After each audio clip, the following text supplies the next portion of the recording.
Eu cred în puterea oamenilor de a face bine. Restul se cheamă religii. Lumea asta, dacă n-ar avea atâta frică, ar avea mai multă dragoste.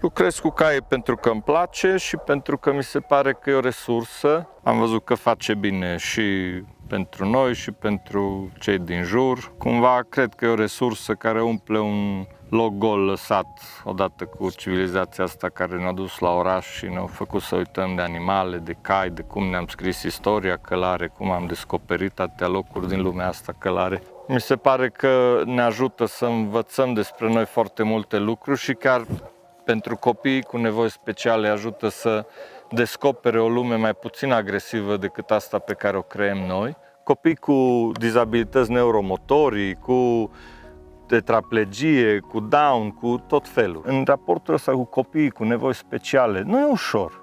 Știi? Copii care fac așa pe cal, a fost provocare foarte mare. Și ne-am dat seama că cel mai bun indicator pentru noi când copilul zâmbește. Eu vreau să-l văd zâmbind și atunci eu sunt mulțumit și cumva am făcut ca din cel posac care nu comunică sau evită contact vizual, și el, Mucur, ne vedem miercuri. Copil care nu vorbea cu nimeni. Apoi, în timp, sigur că s-a înmulțit categoria asta de copii cu nevoi speciale și am trecut la copiii cu autism. Am descoperit că nu trebuie să faci nu știu ce lucruri complicate, ci poate chiar să aduci ceva din normalitatea care, să zicem, o trăim noi în lumea lor. În momentul în care tu reușești să generezi un climat de liniște, încredere, de pace chiar, copiii ăștia care au tulburări multiple, da? Simt chestia asta și reacționează foarte bine. Cu un mediator cum e calul, treaba asta e chiar simplu de făcut, pentru că noi de fapt nu avem nicio pregătire de a fi, n-am diplomă de om liniștit. Și în relație cu copiii am descoperit că primul lucru care se întâmpla în mod miraculos se apucau să facă lucruri care ei nu le făceau altfel. Să meargă pe scări când nu mergea, să vorbească când nu vorbea, să treacă pe sub cal când el de fapt nu se putea apleca de spate, niciodată nu a reușit nimeni să-l facă să aplece, dar cu motivația asta calului și cu hai să trecem ca pe sub pod, copilul s-a îndoit de spate și a trecut pe sub cal, știi? Și asta că, astea sunt micile mari chestii și că de fapt noi, sincer, chiar nu facem nimic. Adică da, creăm cadru, punem la dispoziție lucruri, da, terapeutul e calul.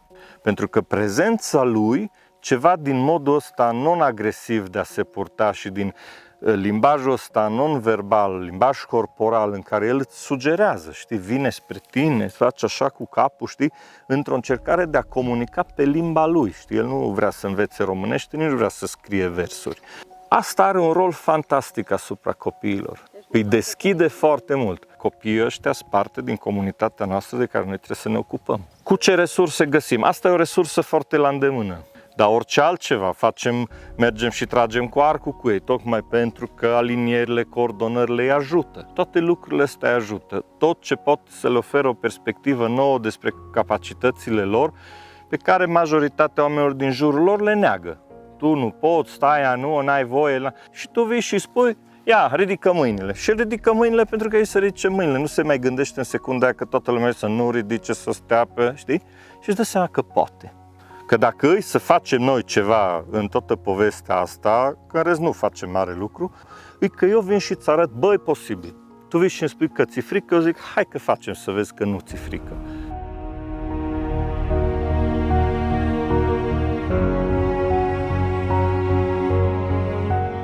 Cum ne apropiem noi de el? Din lateral, ca să ne vadă unde are ochii, aici sau aici. Nu, vezi, de-aia. Mai ales dacă vrem să-i dăm un mesaj, unor le place să-i mângâiem aici, știi, să-i masăm pe bărbie. Și aici îl calmăm, le place. Da. Toate lucrurile astea ne ajută atunci când urcăm pe cal, el să știe că noi nu suntem un pericol pentru el și să coopereze cu noi mult mai bine. Na, cine trage de coadă aia să văd?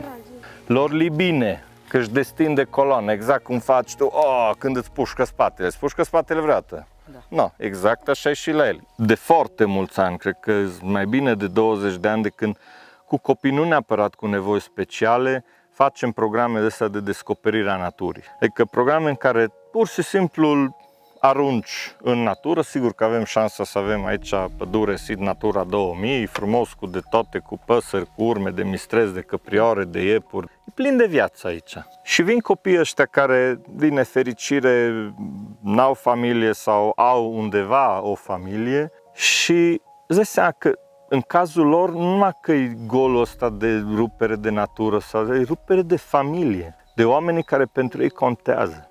Ei vin și s-ar juca. Prin joc, noi încercăm să introducem câteva lucruri care să însemne ceva. Apoi folosim pădurea ca pe un model chiar social, modul în care specii diferite coexistă. Ori ați văzut că parte dintre ei provin din niște minorități, atâta de mult dezbătute de toată lumea și de fapt atâta de mult neglijate. Ei sunt oameni dincolo de asta. Și un exercițiu foarte important pe care noi îl facem cât putem de des, îi să demontăm orice mecanism care produce discriminare.